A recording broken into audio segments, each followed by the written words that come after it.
የህዝብ አማናን የተሸከማችሁት እናንተ። ይሄ ሁሉ ዓለም ላይ ያለ ህዝብ ብሩን ሲያወጣ አማና እናንተ ላይ አድርጓል። ያን አማናችሁን ደግሞ በሰላም ተወጣችሁ ይሄን አድርገናል፣ ይሄው ቤት ተገዝቷል፣ እናትየውም ይሄው ልጆቹም ይሄው ተብሎ ልጆቹም ሳይረሱ ሊሰራ ይገባል። አላህ ይጠብቃችሁ። ሱብሃነል ኻሊቅ ይውደድላችሁ፣ ይምራችሁ በምታረጉት ነገር። እኔ አሁንም ደግሜ የምናገረው ወላሂ አላህ ጀዛችሁን ይክፈላችሁ። አንድን ነገር እርዳታ እንኳን ለማውጣት አደባባይ ላይ እኔ ስላወጣሁት ተብሎ በፐርሰንት የሚጠየቅበት ጊዜ ላይ ነው ያለው። ህዝቡ በሰበሰበው ብር፣ ህዝቡ ባወጣው ብር ስላየሁኝ ነው ብዙ ነገር እዚህ ቦታ ላይ። እናንተ ግን አሁንም የተጨነቃችሁት ይሄንን ነገር ለማስተካከል ነው። ውስጣችሁ ያለውን ጭንቀት I can feel it እቺን ለማስተካከል ቫላንስ እንዳይጓደል የእናትየው የልጆቹ ብላችሁ ነው የነጃትን ብላችሁ ነው። ስለዚህ እዚህ ላይ አላህ ይርዳችሁ። ትልቅ ነገር ነው ያመጣችሁት። አይነው ሱብሃነል ኻሊቅ የሚወደውን ቫላንስ ማታጎሉና አላህ ይርዳችሁ። ጭንቅ ላይ እንደሆናችሁ ስለተረዳሁኝ ነው እኔ እንደዚህ አርጌ ተናገርኩት። እሺ አላህ ሱብሃነሁ ወተዓላ ይርዳችሁ። አብሽሩ አብሽሩ። እሺ እንዳታለ ህይወቷ ላይ ለልጆቹ ሲያረግ እንደነበረው ለእናቱ ሲያረግ ስለነበር ሌሎች የሚረዷት ሰዎች ቢኖሩ ለእናትየው እሱ something else እሱ ነበር ለእናቱ ሲያረግ የነበረው ከሚያገኛት ላይ አይደለም። ዛሬ ላይ ደግሞ ይሄ ብር የተሰበሰበው ለየቲሞቹ ብቻ ተብሎ ስላልሆነ ያንን ሜንሽን አርጋችሁ እናንተ በውስጥ በኢድን ረበል ዓለሚን ይሄን ጉዳይ ይሄንን ነገር ጨርሱ።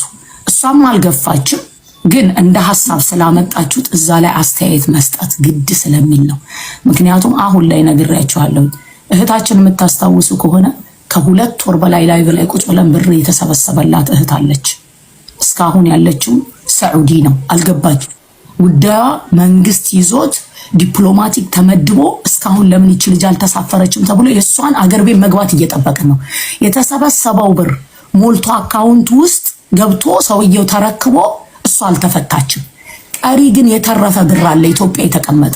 አላህ ምስክሬ ነው። እኛ በጀማዓ ስለሰበሰብን ያንን ብር እናትየውን ወንድምየውን አስቀምጠን የቀረ ብር ይሄ ነው። ከዚህ ብር ላይ አንድ ብር እንዳይጎል አማና የህዝብ አማና ስላለብን እህታችን አገሯ ስትገባ 13 ዓመት እስር ቤት የቆየች ስለሆነች ህዝቡ ከሰበሰበው ብር ላይ የተረፈ ይሄ ነው ተብሎ በህዝብ ፊት ተደርጎ ቼክ ይሰጣታል።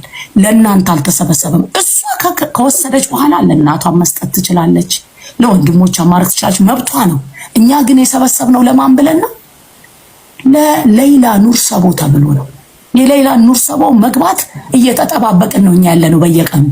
የቀረውን ብር እንኳን አንድ ብር እንዳታነሱ ብለን ለቤተሰቦቿ ማስጠንቀቂያን ያስቀመጥነው በህግ ትጠየቃላችሁ ብለን። ምክንያቱም ለሷ የተሰበሰበ ብር ስለሆነ ማለት ነው። ይሄን አላህ ያውቃል ሱብሃነሁ ወተዓላ። ህዝብ የሰበሰበው ለማን ነው? ለሌላ ነው ያሰበሰበው። ስለዚህ ይሄንን አስባችሁ አላሁ ረቡል ዒዛ ይርዳችሁ። አንዳንዴ የሆነ ወሰን አይደለም ደስ ይሁንላት ምናምን አይደለም እንደ ወንድም እዚህ ጋር እንደተሰበሰበ አሁን እዚህ ያለው ህዝብም የመስማት መብትም አለው። ምክንያቱም ነገ እኔ አንተ ሙአዝ እንደዚህ እዚህ ያለው ቤተሰቦች ለሌላ ጉዳይ እንመጣለን። ዛሬ ይሄን ነገር ግልጽ ማድረግ ካልቻል ነገ እዚህ ጋር ያለ ቤተሰብ በምንም አይነት መንገድ እኛን ሊተባበር አይችልም። ገብቷል አይደል? ይሄን ያክል ደርሷል። 20 ሚሊዮን አልፏል፣ 30 ሚሊዮን ደርሷል ወይንስ መሀከል ላይ ስንት ላይ ሆኗል የሚለውን ነገር ለህዝቡ ያንን ነገር ይፋ እንድናደርግ አንደኛ። ሁለተኛ ነገር ደግሞ በተቻለ በፍጥነት ወደ ውሳኔ ሆኖ ስለዚህ ገንዘብ ድጋሚ ላናነሳ ሐሳቡን የምንዘጋበት ነገር በአስቸኳይ አሁን ይቺን ጉዳይ ይቺን ርዕስ እንደው በደንብ ሐሳብን ተረድቻለሁ። አፎን ማን ያነሳው ሐሳቡ ኮንትሮኛ መቶ እንዲገባ ደስ ይላል። ህዝቡ አሁን እንዲረዳን የምንፈልገው ነገር ማለት ነው። በቃ ሐዘን አይደል? ሐዘን ተከስቷል አይደል? ግድ የላችሁ ትንሽ ሶብር እናድርግ። ብዙም ያልራቀ ሶብር እናድርግ። ጠንከር ተበለ እህታችን ምንም ማለት አይደለም። ጊዜውን እንደምታዩት ነው ይሮጣል። ለህዝብ ይፋ ማድረጋችን የግድ ነው። ከህዝቡ ጋር በመረባረብ ስለሆነ ይሄን ኸይር የሰራ ነው ወጅህላ እስከሆነ ድረስ እናሳውቃለን። ምንም ያደባብቅ ሚስጥር የሆነ የተለያዩ ስራዎች አልተሰሩም። አልহামዱሊላህ ረብል ዓለሚን ቢያንስ ከትላንትና ዛሬ የተሻለ እረፍት እያደረግን ነው። ወንድሞቹ የሙያ አጋሮቹ ህዝቡም የተሰማውን ስሜት የደረሰበትን ነገር ቢያይ ይረካል፣ ደስተኛ ይሆናል ለነገም። ስለዚህ ኢንሻአላህ እኛ ከህዝብ የምንፈልገው ነገር ትንሽ ብቻ ትንሽ ሰብር አድርጉልን። ሁሉንም ነገር በማስረጃና በመረጃ እናቀርባለን እንዳልነው መጀመሪያ ቪዲዮውን ስንሰራ ታስታውሱ እንደሆነ የደረስንበትን እናሳውቃለን አይደል? ይሄን ብለናል አይደል? ቃላችንን እንጠብቃለን። ሶብር ለየቱ ፍጥረት ለየቱ ተመልከት። አሁን እዚህ ጋር ለምሳሌ አሁን ለሰው የምናስረዳው ምንድነው? አጠቃላይ የገባውን ገንዘብ ስተትመንት አውጥተን ይሄን ያህል ገንዘብ ተሰብስበናል ወንድማችን ለመሐመድ ሰይድ ዛሬ ነገ ሳይባል ከነጃትም ጋር አይገናኝም፣ ከማንም ጋር አይገናኝም፣ እንደደግጋለን እንጨርሳለን ማሰላም። ሁለተኛ ደግሞ እህታችን ነጃት ሶብር የምታደርግበት ቦታ ላይ ናት አይደለም የሚለውን ነገር በቃ በውስጥ እንትን ብለን ገብቷል። ግን የምትችል አይነት ነገር ለማውራት ምናምን የምትችል አይነት ነገር ትሆናለች የሚል ግምት ስላለኝ እኔ ያንን ነገር አውርተን ምክንያቱም እንትን ይሄ ገንዘብ ሲውል ሲያደር ቅድም በሽታ ነው ተብሏል። ሊወጅላ ነው። አዎ ቀጥሎም ደግሞ ያለው ቁርአኑ ላኑሪዱ ሚንኩም ጀዛአን ወላ ሹክራኛ ከማንም ሰው ምስጋናም አንፈልግም አይደለም ክፍያም አንፈልግም። ግን እኛ የምንፈልገው ምንድነው በዚህ በችግር በዚህ በገንዘብ ሌላ ነገር ተሳናረ ቶሎ ጭርስ አድርገን ራሳችንን ወደ ሌላ እንመለስ። ዋሪዳው ይደርሳል፣ ችግር የለውም። ፕሮግራሙ ይደርሳል። ወላሂ ወንድሞቼ ይደርሳል። እመኑኝ ይሄ አይደለም የሚያስጨንቀን ከገንዘቡ ጋር ያለውን ችግር እንፍታ አስቸኳይ እና ከዛ በኋላ ለሱ የምናደርገው ገንዘብ የምንሰበስበው ምናምን እነሱን ነገሮች በሙሉ ወይ ኦር ደግሞ ፕሮግራሞቹን ደሴ እናዘጋጃቸዋለን፣ አዲስ አበባ እናዘጋጃቸዋለን፣ ሐረር ለመሐመድ ሰይድ ሙሉ ኢትዮጵያ አይደለም ከኢትዮጵያ ውጭ ተደርጎ ፕሮግራም ቢዘጋጅለት በየቦታው አድናቂ ወዳጅም ስላለው ሁሉም ሰው ተሰብስቦ ይሄንን ነገር ይከታተላል፣ ጥርጥር የለውም። ይሄኛው ነገር ግን እንደ ትልቅ የቤት ስራ ስፔሻሊ ለአህመድ ኑርዬ ስፔሻሊ ለወንድሙ አሁንም አለቃችሁም በአስቸኳይ ለቤተሰብ ለዚህ ላለ ለህዝብ ይፋ አድርጉ። ይሄን ያህል ገንዘብ ነው በቃ መደንገግ ማሰላም። ሁለተኛ ያ ገንዘብ ኡስታዞቻችን ናቸው፣ ምክንያቱም ህዝብ ስለሆነ ያዋጣው ኦሬዲ ያንን ነገር የህዝቡ ሐሳብ ነው መሆን ያለበት ብዬ አስባለሁ። የህዝቡ ሐሳብ ደግሞ ኮሚቴዎች ናቸው። ለዚህ ለገንዘብ የተመረጣችሁ ኮሚቴዎች አላችሁ።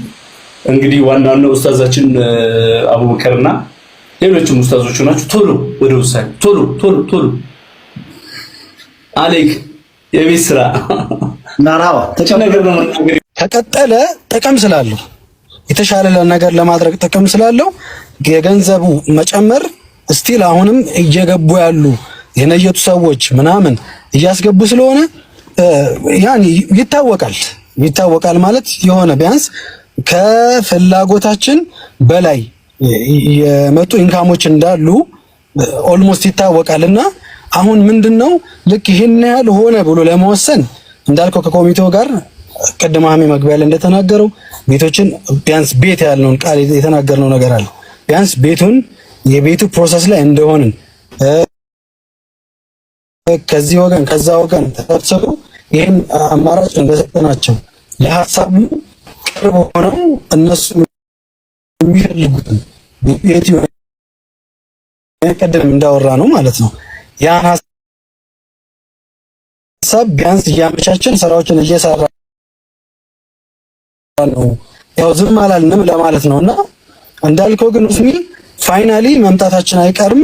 ያንተ ጥያቄ በጣም ትክክለኛና ጥሩ ነው። ህዝቡን እናከብራለን። ህዝቡን ምን ብለን እንደምናመሰግንም እንግዲህ እኔ አላቅም። ፕሮግራሙንም አንድ ያሰብንበት የምስጋና ፕሮግራም ህዝቡንም ከማመስገን ታሪካዊ ስራ ስለተሰራ ከማመስገን አንጻር ነውና ኢንሻአላህ ኡስሚ ትክክለኛ ሐሳብ ነው ያለውን ነገር ግን በመረጃ በማስረጃ ወደ ህዝብ አንብተን ይሄው ውጤታችሁ ብለን እናሳያለን። ማዚ እዚህ ጋር አሁን ስለ ደህንነቷ ጉዳይ እንደው አፎን መቼም እንደው ስለ ደህንነት ጉዳይ ከተነሳ አንደኛ ቤተሰብ ሁላችንም እንደሚታወቀው ይሄ ገንዘብ እንዲገባ ነው እንጂ እንዳይወጣ ሁላችንም ተነጋግረናል። ላይቭ ላይ ብሎክ ስለተደረገ በደህንነት አንፃር ባንክ ላይ እኮ 100 ቢሊዮን ብር እኮ ሊኖር ይችላል አይደለም። በደህንነት አንፃር ልጅቱ ጋር እጇ ላይ ካሽ ላይ ስለማይኖር ወደፊትም ገብቷል በካሽ ደረጃ ከልጅቱ ጋር የሚገናኝ ነገር ስለማይኖር በሷም ስምም ሆነ በልጆቹም ስም በእናቷም ስም ገንዘቡን የምናደርገው ንብረት ላይና ስራ ላይ ስለሚሆን ከደህንነት አንፃር ያለው ነገር ብዙም ለኔ አይታየኝም። ምክንያቱም ምንድነው ይሄ ገንዘብ አንድ ካለ አካውንት ላይ ነው አልወጣም፣ ሁለተኛ ካለ ቤት ላይ ነው። ቤቱ ደግሞ የልጆቹ ሀብት ነው፣ አይሸጥም አይለወጥም። ለጊዜው ለምሳሌ አሁን ለተወሰነ ጊዜ ሊሆን ይችላል እንደዚህ አይነት ነገር ስለሆነ የልጅቱን ደህንነት ያው ደሴ የምትሆን አዲስ አበባ የምትሆን በዚሁ አጋጣሚ ቤተሰቦቻችን እንዲረዱት የምፈልገው ነገር ምንድነው ልጅቱና ገንዘብ በምንም ተአምር ሊገናኙ አይችሉም። ምክንያቱም ምንድነው በቃ የተሰበሰበው ለዓላማ ነው። ለምሳሌ ሱቅ መስራት አለባት ከተባለ የተወሰነ ነገር ተደርጎ በዚህን ያክል ገንዘብ ለሱቅ አድርገናል። ከዛ ውጭ ደግሞ ይሄን ያህል ገንዘብ ቤት ላይ አድርገንላታል፣ ንብረት ላይ አድርገንላታል። እሷ ላይ ሊኖር የሚችለው ካርታና የቤቱ ወይም ደግሞ የንብረቶቿ ማስረጃ ወረቀቶች ነው እንጂ ሊኖር የሚችለው እሷ ላይ ካሽ ሊኖር ስለማይችል ለደህንነቷ ያሰጋታል የምንለው ነገር ወደ ጎን ብናደርገው እንደ ሐሳብ። ሁለተኛ ነገር ደግሞ ገንዘቡ በአስቸኳይ ኤክስፔንስ እንዲደረግ የፈለግነው ነገር ምንድነው? ቅድም ይፍታህ እንዳለው ነው። በደህንነቱ መሐመድ ሰይድ ለምሳሌ በአካል እያለ ማንም ያረዳው ሰው ይሄ ገንዘብ አለ ሲባል ግን ቤተሰብ ነኝ ብሎ ከሷ ጎን እቆማለሁ ብሎ የሚመጣ ቤተሰብ አርቲፊሻል ቤተሰብ ያልሆነ ቤተሰብ ይሰመርበት ሊመጣ ይችላል። ምክንያቱም የመሐመድ ሰይድን ሀያት ትናንትና እናውቀዋለን፣ ኑሮውን በደንብ አድርገን እናውቀዋለን፣ አይተነዋል። አሁን ላይ የመጣ አዲስ ቤተሰብ ካለ አሁን ላይ የተከሰተ ወይም ደግሞ እንግዲህ ከሰማይ የወረደ ቤተሰብ ካለ ስለዛ ቤተሰብ እኛ አናወራም። ምክንያቱም አለው የሚለው ቤተሰብ የራሱን የሚችለውን የሚፈልገውን ነገር ማድረግ ይችላል። እኛ ግን የምናወራው ምንድነው እንደ ኮሚቴ ሁነን እዚህ ጋር ስለሰበሰብነው ገንዘብ ስለሆነ ይሰመርበት በደንብ። አሁን እዛ ጋር አለ የተባለው ቤተሰብ የራሱን ነገር ማድረግ ይችላል። አዲስ ቤት ገዝቶ መስጠት ይችላል። አይ የእናንተን ገንዘብ አንፈልግም ብሎ እኛ ለቻሪቲ እንድናደርገው አድርጎ የራሱን ነገር ደግሞ ሊሰጥም ይችላል። ያ ሌላ ርዕስ ነው።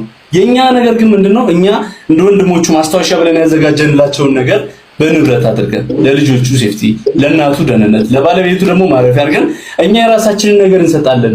ቤተሰብ ምናምን የሚለውን ነገር ለጊዜው ወደ ጎን አድርገን እንድናየው ስለፈለኩ ነው። ገንዘቡ ሲውል ሲያድር ደግሞ በሽታ ያመጣባቸዋል፣ እነሱን ያፈራቅቅብናል። ከሰራነው ኸይር በላይ የማይቋረጥ ወይም ደግሞ የዘላለም ጠላት አድርገን እንዳናስቀር ነው። አፎን ነው ንግግሬን ከተበላሽ ነው ወንድሞቼ ይቅርታ አድርጉልኝ። ማይክ ፍሪ ኸይር በቃ ኢንሻአላህ። ለወንድማችሁ ልጆችም ለእናትየውም ኸይር አስባችሁ ነው። ይሄን ያየ ጌታ ደግሞ በንጹህ ልባችሁ በዚህ ጊዜ ላይ እኛ ቃለንኛ ሶሻል ሚዲያ ላይ እኔ ይሄን ነገር ስላመጣሁኝ 15% ስጡን 10% ስጡን የሚሉ ሰዎች እንዳሉ እናውቃለን። ከደረሰን መረጃ ማለት ነው። እናንተ ለወጅህላህ ብላችሁ ለወንድማችን ልጆች ብላችሁ ለነጃት ብላችሁ እናትየውንም አስባችሁ ላደረጋችሁት የመጀመሪያ አላሁ ረቡል ዒዛ ጀዛአችሁን ይክፈላችሁ። የዓለም ህዝብ የተነሳው ነጃት ወጣ አይደለም ጥሪ ያደረገችው። ይሄ መረሳት የለበትም።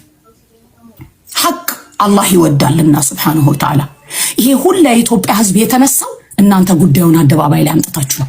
ለመጣው ነገር ደግሞ በአደብ እናትየው ማንም የላትም ከአላህ በታች ሱብሃነሁ ወተዓላ ነጃት ናት ከጎኗ ልትሆን የሚገባው። የእናትየው ቤተሰቦችን እኔ ሜንሽን አላረግም፣ ምክንያቱም እናትየው ናት አማና። ይሄ ህዝብ ብሩን ሲያወጣ ለየቲሞቹ ለነጃት ለእናትየው ጀዛአችሁን ይክፈላችሁ። አንድን ነገር እርዳታ እንኳን ለማውጣት አደባባይ ላይ እኔ ስላወጣሁት ተብሎ በፐርሰንት የሚጠየቅበት ጊዜ ላይ ነው ያለው። ህዝቡ በሰበሰበው ብር ህዝቡ ባወጣው ብር ስላየሁኝ ነው ብዙ ነገር እዚህ ቦታ ላይ። እናንተ ግን አሁንም የተጨነቃችሁት ይሄንን ነገር ለማስተካከል ነው። ውስጣችሁ ያለውን ጭንቀት አይ ካን ፊል ኢት እጭን ለማስተካከል ቫላንስ እንዳይጓደል የእናትየው የልጆቹ ብላችሁ ነው የነጃትን ብላችሁ ነው። ስለዚህ እዚህ ላይ አላህ ይርዳችሁ። ትልቅ ነገር ነው ያመጣችሁት። አይነው ሱብሃነል ኻሊቅ የሚወደውን ቫላንስ ማታጎሉና አላህ ይርዳችሁ። ጭንቅ ላይ እንደሆናችሁ ስለተረዳሁኝ ነው እኔ እንደዚህ አርጌ ተናገርኩት። እሺ አላህ ሱብሃነሁ ወተዓላ ይርዳችሁ። አብሽሩ እሺ።